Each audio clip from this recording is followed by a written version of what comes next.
speak with Drea on commercial real estate development and the finesse she adds to the process and her firm's unique value add.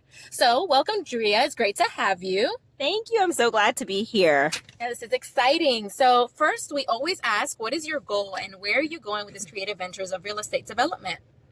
Well, I think our firm's goal, first off, is just to be the go-to developer for smart buildings, but ultimately to create and design as many buildings that we kind of have our three major values in. And so the first thing for us is a smart building, right? And so that's in the way that the building actually performs for its stakeholders, its tenants, occupants, investors, owners, and that's financially and both kind of from the standpoint of utility. And then the second part for us is sustainability, and that is ultimately in the way that our buildings are actually designed and the health that they create for occupants. And then the last part for us is the innovation, and that's in the way that they are designed and the experience they create for our stakeholders. I'm super excited about this topic. I know for me, sustainable is not something that I think about when I think about buildings. So I think a lot of our listeners will probably feel the same way. So what led you to your craft, which in this case was real estate development? Well, I actually can't pinpoint, just one thing that led me to this, because I actually didn't have a traditional route to development world like so many of my peers.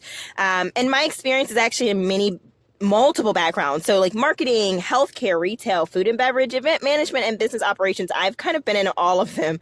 But for me, I know at the end of the day, growing up in a family owned business, I think that's kind of what sparked my entrepreneurial side of things. But ultimately, it was my passion for innovation, efficiency, and design.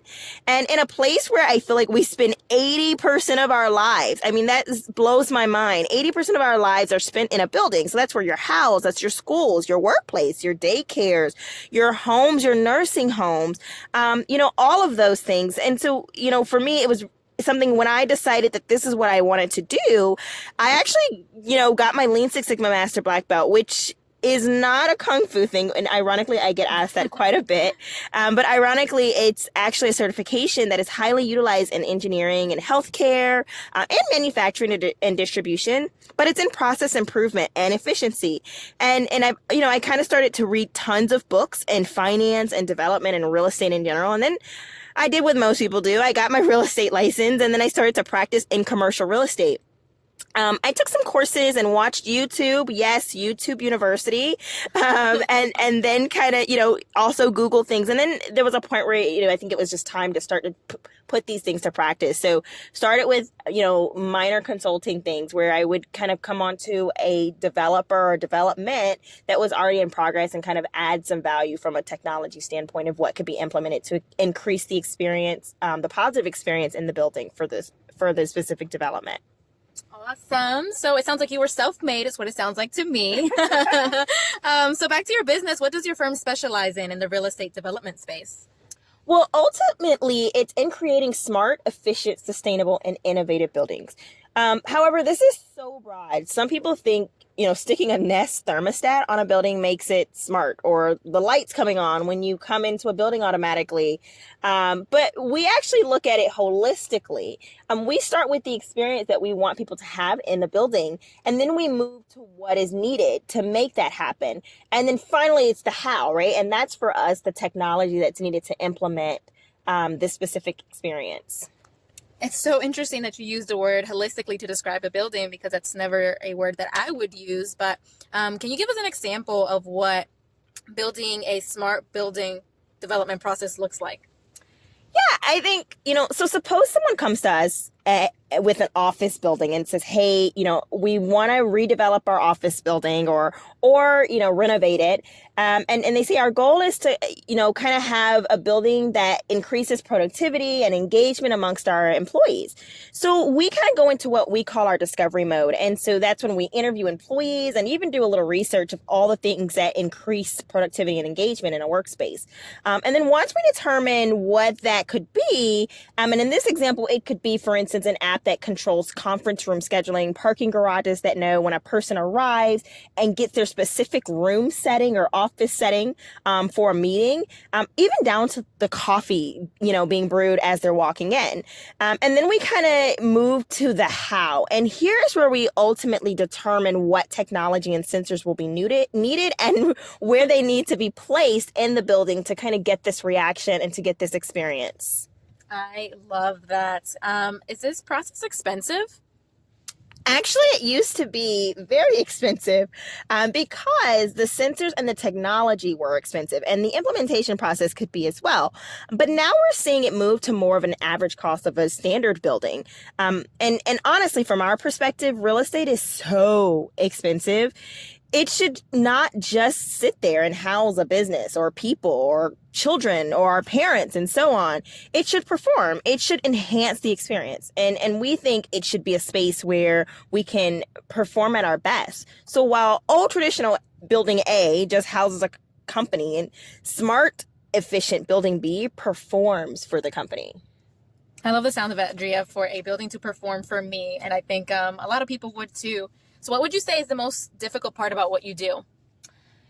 That's a tough one. I think the most difficult right now, I think, is just the education. And that's to owners, investors, lenders, and developers, of what smart buildings are, their value that they add. And I think a lot of them kind of started to think that it's just a super expensive process that doesn't have really much value. And so we're really educating even on that part of it. There's so much financial and just overall value if a building is designed, constructed, and operates efficiently and smart. And in the short term, especially now that the technology and the implementation has become more inexpensive, typically for every $1 put into a smart building, it produces $7 to $13 in value. And that can be in savings, in the utilities, that can be from added rental rates or the sales value, and from the community and ecological standpoint as well. These buildings aim to lessen the carbon footprint. So it sounds like building a smart building is the way to go. Why do you think more buildings aren't built this way? Well, and I think for us, one thing that we're starting to see is that there is more of a move towards this.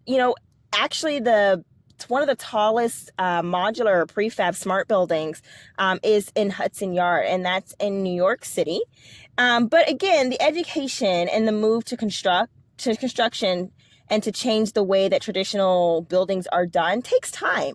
But as far as the smart component, there's still not a true standard, and it's still honestly in its beta stages of how buildings can truly perform for its tenants and occupants.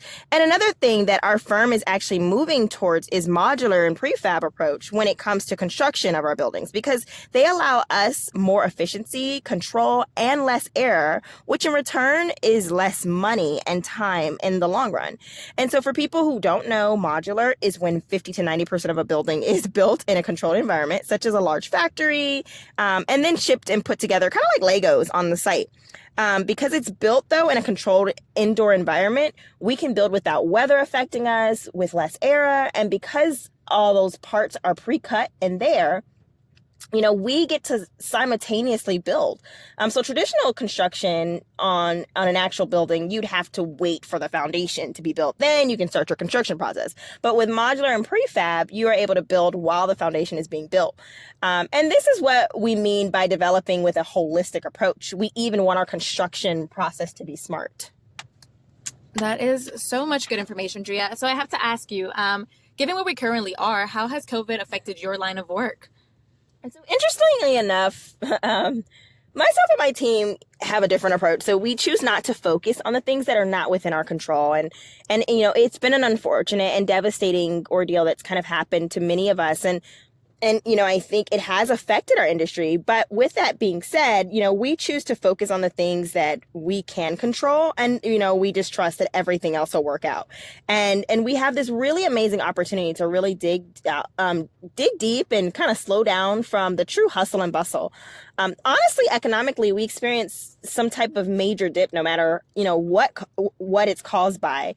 But the beauty in this one is that we all get to just take a breath, right? And reevaluate and come back stronger, because everyone is on hold. So we're using this time to our advantage to perfect our craft, and not being so idled and kind of like a fear. But now, one thing that we are focusing on is really understanding more about our client base and what they need and what kind of creates a smarter building. And typically for us, we just say you always want to prepare for the best case scenario, because that's the one that takes the most work if it works out. I always say the worst case scenario actually has your easiest response laid out for you. You either shut down, let go, fire, bankrupt, etc.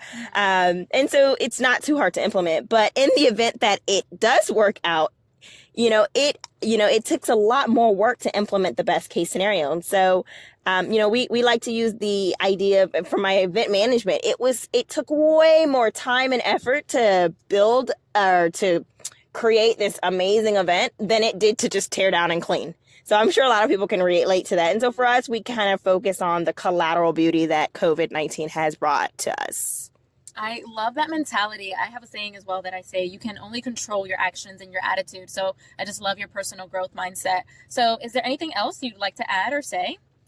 Yeah, you know what? We believe that smart buildings are the way to go, and early adapters reap the most rewards. So we're always open to providing consultations and just more education to investors, to other developers, and even to people in the construction industry. We want to ensure that as we all think of a more productive, sustainable, profitable future, that you choose to invest smart, and hopefully you choose to invest and develop with Virtue Ventures Real Estate Group. Because our aim is to develop more smart, sustainable, and innovative real estate. So good. So thank you for being here, Drea. It's always a pleasure. Thank you so much for having me, and I hope to be on again.